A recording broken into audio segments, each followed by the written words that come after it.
8월 한 달 크고 작은 많은 일들도 있었고 장마, 무더위, 태풍, 열대야 힘들고 어려운 날들 잘 견디어 오셨습니다. 새로운 9월을 하나님께서 우리에게 허락하셨는데 9월 한 달 동안도 하나님의 크신 은혜와 사랑 가운데 예수님의 은총 가운데 복된 한 달을 살아가시기를 주님의 이름으로 축원합니다. 지금부터 130년 전 복음이 조선 땅에 들어왔을 때 조선 땅에는 계급 신분제 사회였습니다. 양반이 있었고 중인이 있었고 그리고 상인이 있었고 그리고 천민이 있었어요. 태어나는 그 순간 내 미래는 결정이 되어집니다. 천민으로 태어났다. 아버지도 천민, 나도 천민, 내 자녀들도 천민의 길을 걷던 그런 철저한 계급 사회였습니다. 남녀의 차별이 너무 극심했던 그런 사회를 살았습니다. 2000년 전 바울이 복음을 전했던 로마 사회도 철저한 남성 중심 가부장제 사회였습니다. 귀족이 있고 시민이 있고 노예와 종들이 있던 그런 신분제 사회였어요. 가정에서 아버지의 영향력이라고 하는 것은 절대적이었어요. 자녀를 낳았는데 딸을 낳았다. 갖다 버려. 그럼 갖다 버려야 됐어요. 아들과 딸을 노예로 팔 수 있는 권한이 아버지에게 있었어요. 아들이 결혼해서 가정을 꾸렸는데 아들이 버는 모든 재산은 아버지의 소유였어요. 즉 아버지가 죽기 전까지 아들은 자기 재산이라는 걸 소유할 수 없었어요. 이것이 2000년 전 로마 사회의 모습입니다. 로마시 인구가 당시 1000만 명이었는데 노예들의 인구가 200에서 350만, 즉 20%에서 35%였다고 그렇게 이야기를 합니다. 노예는 누구냐? 말을 알아듣는 도구, 말을 할 줄 아는 도구였어요. 왜냐하면 노예를 하나님의 형상을 가진 사람으로 인정하게 되면 노예에게 함부로 못하거든요. 노예는 사람이 아닌 도구였고 짐승이었습니다. 이 로마 사회는 노예가 아니면 움직이지 않는 사회였어요. 왜? 노예가 농업, 광업, 수공업, 전쟁에도 참여하고 그리고 집안에서 음식 만드는 것부터 시작해서 모든 일에 종사했기 때문에 자연스럽게 로마 교회 안에는 노예와 종들이 많이 들어왔어요. 그래서 바울은 로마 교회에 편지를 쓰는데 뭐라고 소개하고 있냐 하면 1장 1절에 예수 그리스도의 종이다. 나는 예수 그리스도라고 하는 주인에게 매인 종이다. 이렇게 자기 자신을 소개하면서 하나님의 형상을 가진 모든 노예 성도들을 형제로 자매로 대우하고 있습니다. 오늘 말씀은 우리가 예수를 믿고 하나님의 백성이 되고 구원받은 거룩한 하나님의 사람들이 되었는데 교회 안에서는 성도님, 권사님, 집사님, 형제님 서로 사랑하고 사는데 교회 밖에 나가면 분위기는 완전히 달라집니다. 다양한 사람들을 만나게 되죠. 철학자 아리스토텔레스는 사람은, 인간은 사회적 동물이다. 태어나는 그 순간부터 부모와 자식으로 또 형제로, 친척들로 관계를 맺고 살아갑니다. 이 세상을 떠나는 그 순간까지 우리는 사람과 관계를 맺고 살아가야 해요. 모두가 다 좋은 관계를 맺고 살아가면 아무런 문제가 없는데 좋은 관계를 맺은 사람이 있는가 하면 나와 관계가 완전히 깨진 원수 같은 그런 사람들도 있습니다. 부모, 형제, 친구, 이웃 모두 좋은 관계를 맺으면 좋을 텐데 그렇지 못한 것이 우리의 현실입니다. 내 입장에서 보면 내가 좋아하는 사람이 있어요. 그런데 내가 미워하고 싫어하는 사람이 있잖아요. 그런데 타인 입장에서 보면 나를 좋아해주고 나를 사랑해주는 사람이 있는가 하면 나를 미워하고 나를 싫어하는 사람이 있어요. 나를 싫어하는 사람, 내가 미워하는 사람과 일평생 단 한 번도 만나지 않고 살아갈 수 있다면 얼마나 좋겠어요. 그런데 그건 불가능합니다. 왜? 날마다 가정에서, 직장에서, 교회에서 만나기 때문입니다. 오늘 사도 바울은 우리에게 나를 미워하는 사람, 내가 미워하는 사람 말고 나를 미워하는 사람, 나를 박해하는 사람, 나를 힘들게 하는 사람과 어떤 관계를 맺고 살아가야 하는가, 그것에 대해서 우리에게 설명을 해 줍니다. 지난달 22일에 서울 노원구 상계동 길거리에서 고등학교 2학년 학생이 칼로 친구를 찔렀어요. 그래서 잡혔잖아요. 왜 친구를 찔렀냐? 그랬더니 내가 칼로 찌른 그 놈이 나하고 고등학교 1학년 때 같은 반이었다는 거예요. 근데 고등학교 1학년 때 나를 너무 많이 괴롭혔다는 거예요. 그래서 내가 마음속에 언젠가 내가 한번 복수를 하겠다. 그래서 가방에다 칼을 담고 다니다가 마침 그 친구를 보고 그냥 칼로다가 찔른 거죠. 나를 미워하는, 나를 싫어하고 나에게 고통을 준 사람을 그렇게 원수를 갚고 복수하는 것, 그게 마땅한 것이 오늘날 우리들의 사회잖아요. 그런데 오늘 성경은 너희를 박해하는 자를 축복해라. 축복하는 거는 뭐예요? 하나님, 저 사람이 건강하게 하옵소서, 저 사람이 자녀손들이 번성하게 하옵소서, 경제적으로 풍요롭게 하옵소서. 그게 축복해 주는 거 아니에요? 어떻게 축복을 하냐고요? 어떻게? 축복하고 저주하지 말라.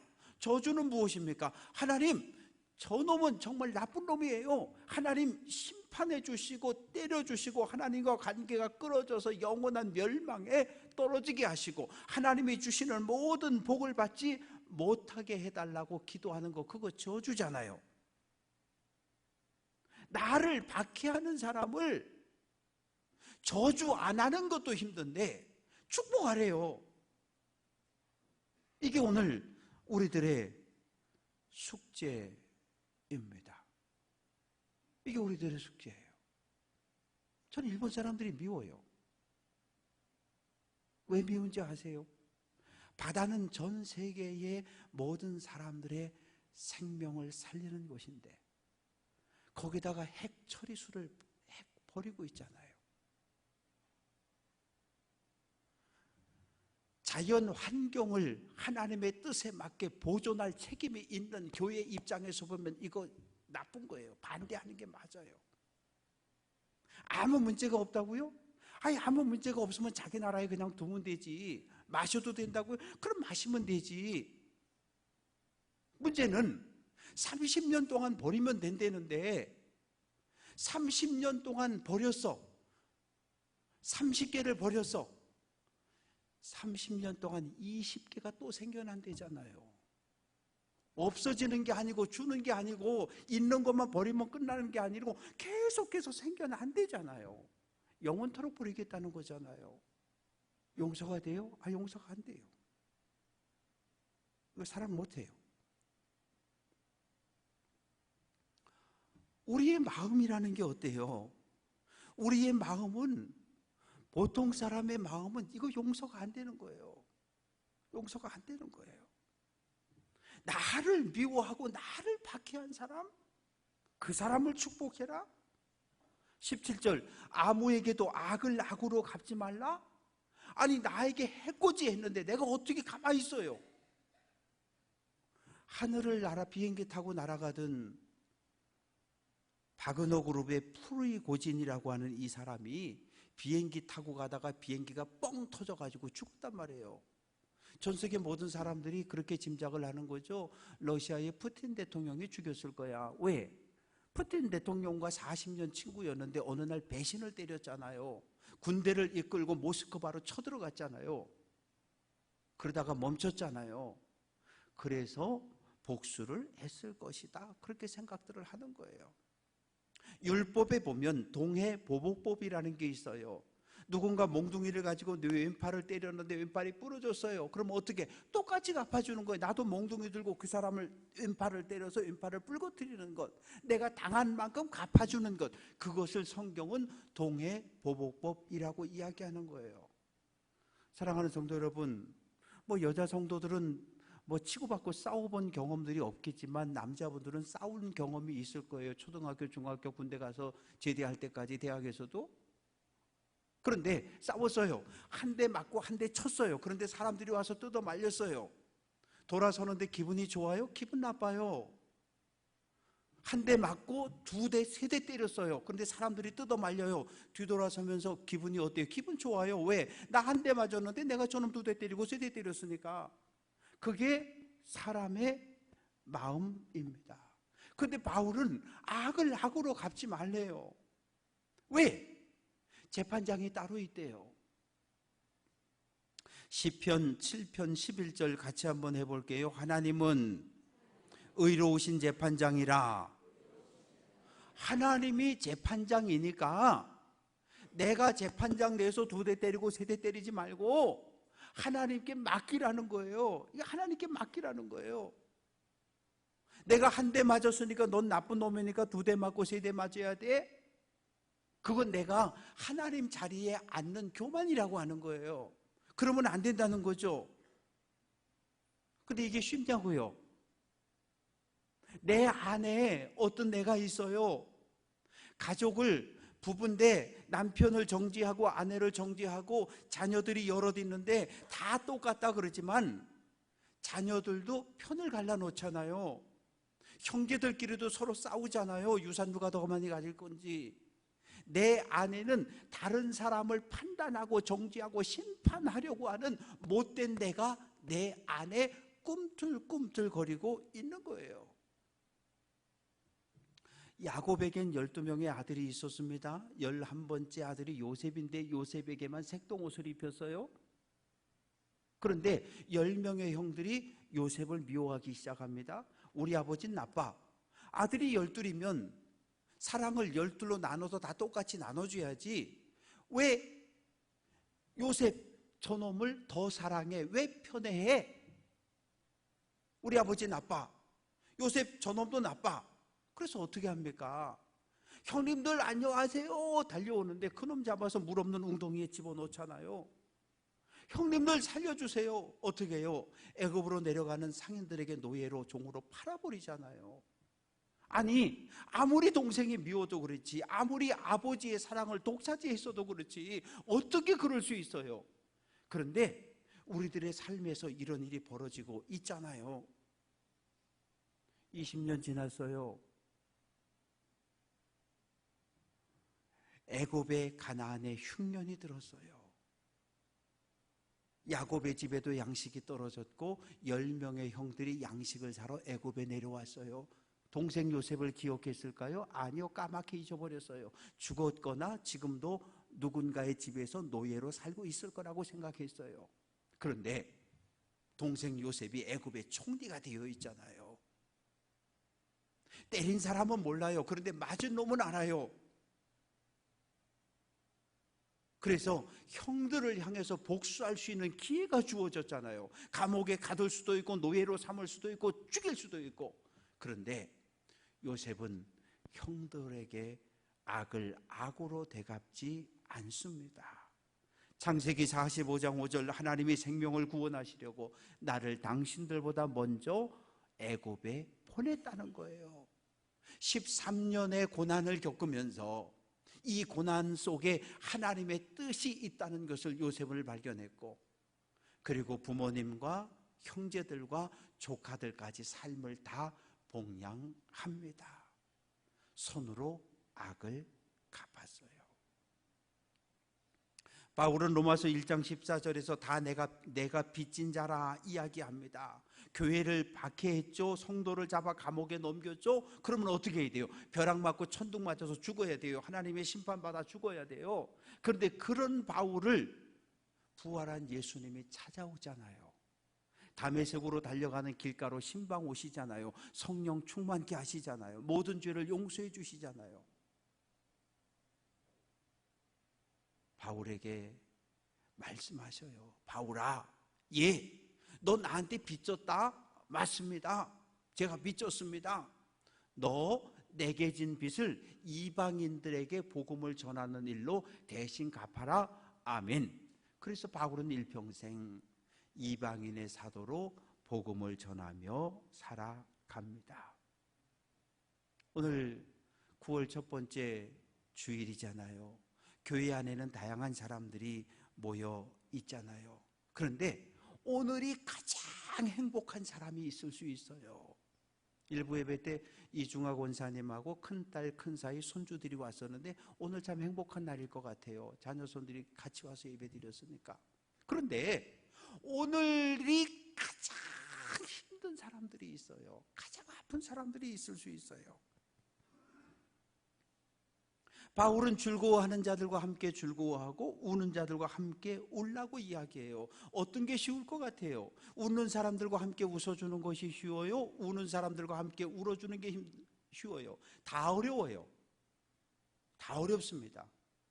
더 어려운 것은 즐거워하는 자들과 함께 즐거워해 주라는 거예요. 땅을 샀어요. 사촌이 막 좋아해요. 5층 빌딩을 샀어요. 건물주가 됐어요. 막 좋아해요.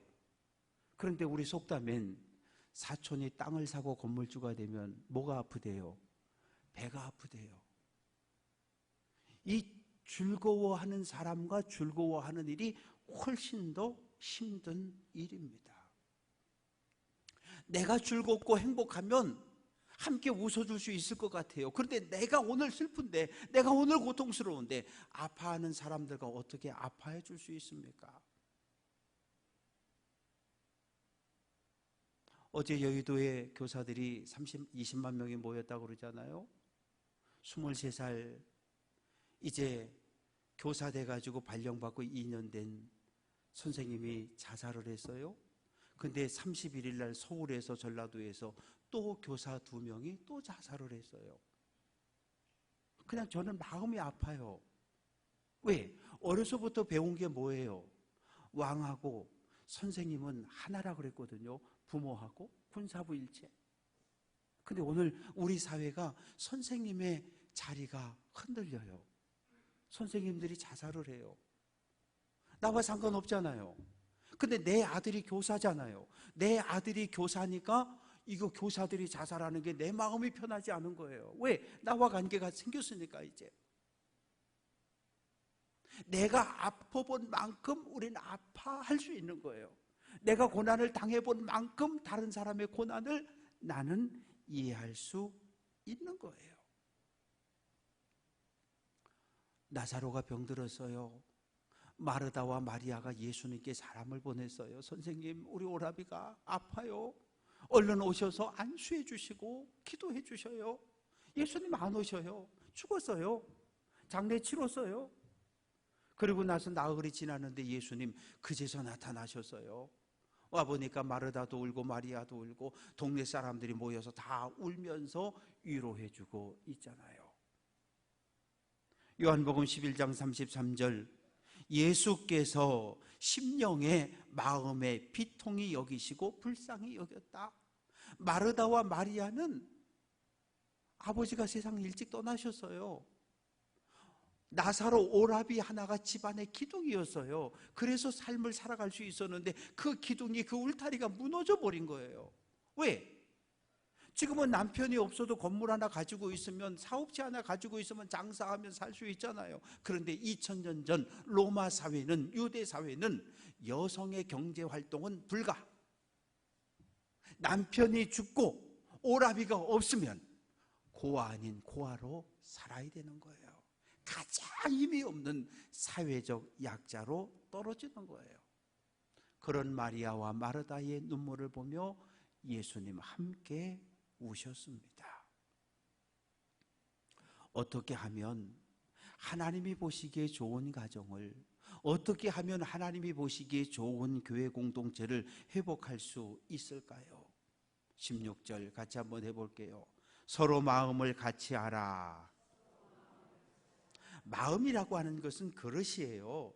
이 마음이라는 그릇 안에 기쁨과 슬픔, 통곡과 탄식, 아픔, 울부짖음, 모든 희로애락의 감정이 다 담겨 있어요. 근데 담겨 있는 내용이 다 달라요. 저는 목사니까 목사로서 교회를 생각하면서 기도하고 어떻게 했으면 좋겠다 제 생각을 가지고 있잖아요. 장로님 8분도 교회를 사랑하는 마음이 있고 다 다른 생각들을 가지고 있고, 권사님들도 다 다른 생각들을 가지고 있고, 그래서 기의견의하면 싸우는 거고, 그래서 임원회하면 다투는 거예요. 왜? 서로 생각이 다르니까. 다른 사람의 생각은 틀렸고 내 생각대로 내 뜻대로 관철해야 속이 시원하니까. 그러면 사랑의 공동체를 절대로 세워갈 수가 없어요. 왜? 우리 마음이 깨끗하지를 않아요. 우리 마음이 깨끗하지를 않아요. 제 이야기가 아니라 예레미야 선지자의 이야기입니다. 예레미야 17장 9절, 만물보다 거짓되고 심히 부패한 것이 마음이다. 우리 마음이 부패했다는 거예요. 너무 상하고 너무너무 이제 때가 지나서 더 이상 치료할 수 없는 그런 마음 상태를 우리가 가지고 있다는 거예요. 탐욕, 욕심, 정욕, 온갖 더러운 것들이 우리 마음속에 가득 차 있기 때문에 신앙생활은 집어넣는 것이 아니라 신앙생활은 버리는 거예요. 내 마음에 있는 욕심도 탐욕도 하나하나 다 버리는 거예요. 그리고 이 마음에 뭘 채워요? 예수 그리스도로 채워지시기를 주님의 이름으로 축원합니다. 진리의 말씀으로, 성령의 충만함으로 우리 마음을 채울 때 우리는 하나된 공동체, 하나님이 보시기에 좋은 교회를 회복할 줄로 믿습니다. 교만함을 버리고 겸손함으로 섬겨야 해요. 교만이라는 단어는 다른 사람 머리 위에 내가 올라가고 있는 거예요. 꼭 다른 사람 머리 위에 내가 있어야 돼요. 그걸 성경은 교만이라고 이야기합니다. 천사가 교만해지면 하나님을 대적하는 자리에 서게 돼요. 마귀가 되고 사탄이 된다는 이야기죠. 겸손이라는 단어는 땅에 엎드린다, 땅 아래까지 나를 낮춘다, 그런 의미를 가지고 있어요. 예수님 그런 분이셨어요. 하늘 보좌를 버리셨고 땅 아래 내려오셨는데 어디 누우셨어요? 구유에 누웠잖아요. 짐승들이, 동물들이 먹는 밥통에 예수님이 누워 계셨잖아요. 예수님이 올라가셨어요. 올라가 어디까지 올라가셨어요? 골고다 언덕에 세워진 십자가에 못 박혔고 여기 죽으셨어요. 구유에 누우셨던 예수님 십자가에서 죽으셨어요. 예수님의 겸손함입니다. 빌립보서 2장 3절, 오직 겸손한 마음으로 각각 자기보다 남을 낮게 여기라고 말합니다. 교만한 사람이 교만을 버리는 거 참 힘들어요. 춘천은 구봉산에 올라가서 보면 산이 뺑 돌아있는 완전 분지입니다. 그런데 산의 높이를 가만히 보면 높은 산이 있고 낮은 산이 있어요. 높은 산이 꼭대기가 높으면 계곡도 깊어요. 그런데 이 높은 산이 낮아지는 것도 어렵고 이 깊은 계곡 골짜기가 높아지는 것도 어려워요. 이사야 40장 4절, 골짜기가 도두어지며 산마다 언덕마다 낮아진다. 그래야 평지가 되잖아요. 이 교만한 높은 산을 깎아서 계곡을 메워야 평지가 되는데, 교만한 마음을 품고 있는 사람이 교만함을 깎아서 내려가기가 참으로 어렵다고 이야기를 합니다. 내가 낮아지고 예수님의 마음을 품고 다른 모든 성도들을 섬기기 시작할 때 교회는 하나님이 보시기에 좋은 교회로 회복될 수 있습니다. 부모는 자녀들에게 얘야 겸손해야 돼. 교회는 여러분 겸손합시다 이렇게 가르치잖아요. 근데 2000년 전에 로마 사회에서 겸손이라고 하는 건 이건 수치, 연약함, 부끄러움이었어요. 델포이의 격언이라고 하는 책이 있습니다. 철학자 7명이 쓴 건데 너 자신을 알라, 이런 교훈부터 시작해서 147개의 교훈이 기록되어져 있는데 겸손과 관련된 속담, 교훈은 단 한 개도 없어요. 아예 겸손이라고 하는 단어 자체가 없던 그런 사회입니다. 예수님이 겸손의 본을 보여주셨어요. 어떻게 해요? 하늘 아버지의 말씀에 순종해서 십자가에 죽으심으로. 십자가는 수치였는데 예수님이 영광으로 바꾸어 놓으셨습니다. 에이 목사님, 나는 저 사람 절대로 용서 못해요. 그럴 수 있어요. 왜? 18절 할 수 있거든 너희로서는 모든 사람과 더불어 화목하라. 할 수 있거든, 할 수 있는 사람이 있고 할 수 없는 사람도 있다는 거예요. 화목하라라고 하는 이야기는 잘못된 관계를 새롭게 바꿔라, 회복하라, 그런 뜻입니다. 제가 여기 온 지 딱 2년 반 됐잖아요. 처음 와서 예배 끝나고 내려가서 인사할 때 인사 안 받고 나가는 사람들이 여럿 있었어요. 안녕하세요 인사해도 눈도 안 마주치고 그냥 쌩쌩, 아니면 보기 싫다고 저쪽 문으로 쌩쌩. 그런데 지금은 어때요? 안녕하세요 그러면 인사하시고 먼저 인사하시기도 하고. 왜? 인사는 먼저 본 사람이 하는 게 인사거든요. 담임 목사니까 인사를 받는 게 아니라 먼저 본 사람이 먼저 인사하는 거예요. 그게 인사법입니다. 가정에도, 직장에도, 교회에도 나와 화목하지 못한 사람들이 있어요. 할 수 있거든. 이건 뭐예요? 힘써해보라는 거예요. 힘써해보라는 거예요. 그런데 나와 관계가 어그러지고 틀어진 사람과 화목하려면 뭔가 희생하고 헌신해야 돼요. 하다못해 부부가 싸웠잖아요. 아내가 화가 났잖아요. 그 화난 아내의 마음을 풀어주려면 말로 돼요? 안 돼요. 상품권을 갖다 주든지 백을 갖다 주든지 뭘 해야 아내의 마음이 풀어지는 것처럼 화목하려면 내가 희생하고 헌신하지 않는 한 화목은 불가능합니다. 내 힘으로 어찌할 수가 없어요. 주님이 우리에게 평화의 마음을 주셔야 되는데, 골로새서 1장 20절 그의 십자가의 피로 화평을 이루었다. 예수님 십자가의 죽으심으로 하나님과 우리 사이에 막혔던 관계가 회복이 되어졌고, 이 예수님의 은혜를, 예수님의 마음을 우리 마음에 품을 때 나와 화목하지 못한 사람들, 나를 박해하는 사람, 나를 미워하는 사람, 내가 미워하는 사람과 그제서 우리는 화평을 이룰 수 있습니다.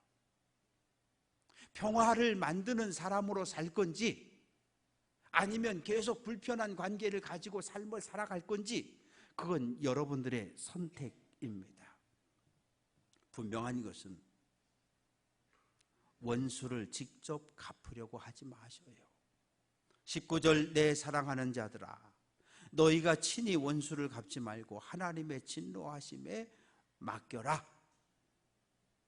내가 하나님의 자리에 서서 내가 심판하고 내가 정죄하고 내가 벌 주고 그러려고 하지 말라는 거예요. 하나님께 맡겨드리라는 거예요. 하나님께 맡겨드리라는 거예요. 나는 할 수 있는 만큼 하라는 거예요. 할 수 있거든. 할 수 있는 만큼 주님이 주시는 은혜로, 주님이 주시는 마음으로 할 수 있는 만큼만 사랑하고 섬기고 하고, 그 나머지는 하나님께 맡겨드리라는 거예요. 하나부터 열까지 책임 못 져요. 부모도 자식의 인생을 책임질 수 없잖아요. 그런데 오늘 바울은 20절 내 원수가 줄이거든 먹이고 목마르거든 마시게 하라. 여기서 말하는 원수는 적군이에요. 싸웠어요. 로마하고 다른 나라하고 싸웠어요. 로마가 이겼어요. 포로도 잡고 그리고 부상병도 있고. 그러면 어떻게 해요? 밥때가 되면 하루 3끼는 못 먹여도 2끼는 먹여줘야 되고, 이렇게 창에 맞고 화살에 맞아서 피를 흘리고 있으면 치료는 해주고, 목마르다 그러면 물은 주고. 제네바 협정이라고 전쟁에서 포로를 잡았을 경우에 최소한의 생존권을 보장해 주라는 의미입니다. 원수가 줄이거든 먹이라 그랬더니 원수를 데려다가 뭐 한우 사줘라 그런 이야기는 아니고요. 최소한의 생존권은 보장해 주라는 의미입니다. 사랑하는 성도 여러분, 악한 사람하고 착한 사람하고 싸우면 누가 이길까요? 악한 사람이 이겨요. 대부분 악한 사람이 이겨요. 악한 사람은 힘을 가지고 있고, 악한 사람은 또 연합을 잘해. 잘 뭉쳐. 그래서 지혜를 짜내서 선한 사람을 막 공격해. 그런데 착한 사람들은 다 나 같은 줄 알아. 다 상식적으로 다 될 줄 알아. 그런데 절대. 그래서 착한 사람이 악한 사람과 싸워 이길 수 없어요. 근데 오늘 성경은 우리에게 악으로 악을 싸우지 말고 선으로 악을 이기라고 이야기하잖아요. 선이 악을 이긴다? 이건 정말 무진장 어려운 일이에요. 무진장 어려운 일이에요. 그러나 오늘 내가 악인에게 패할지라도 최후 승리를 믿고 하나님의 선한 방법을 가지고 선으로 악을 싸워 이기라고 말합니다. 선한 방법으로 악을 이길 때 어떤 일이 벌어질까요? 악인이 회개해요. 그리고 간증해요. 나는 남욱의 권사님을 미워하고 뒷담화하고 정죄하고 욕하고 다녔는데 그 권사님은 나를 용서해주고 데려다가 고기도 사 먹이고 차도 사 먹이고, 내가 잘못했다고, 내가 나쁜 놈이라고, 내가 나쁜 사람이었다고. 그것이 그 머리에다가 숯불을 얹어놓는 것이라고 이야기합니다. 하나만 기억하십시다. 나를 미워하는 사람을 볼 때, 내가 미워하는 사람을 볼 때 하나만 기억하십시다. 같이 한번 해볼까요? 예수님, 저 사람을 위해서 십자가에 죽으셨다.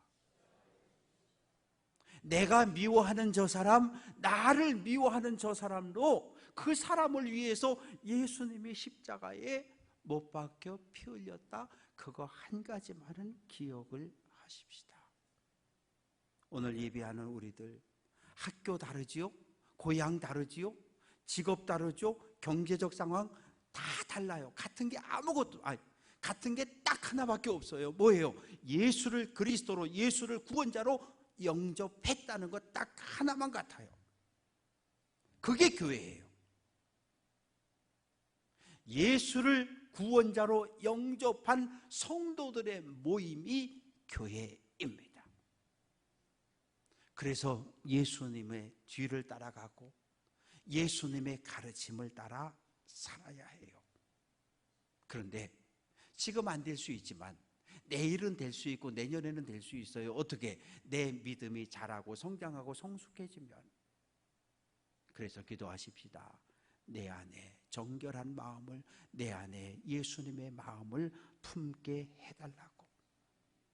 원수 갚는 것이, 내가 원수를 갚을 수 있는 기회가 왔더라도 하나님께 맡겨드리고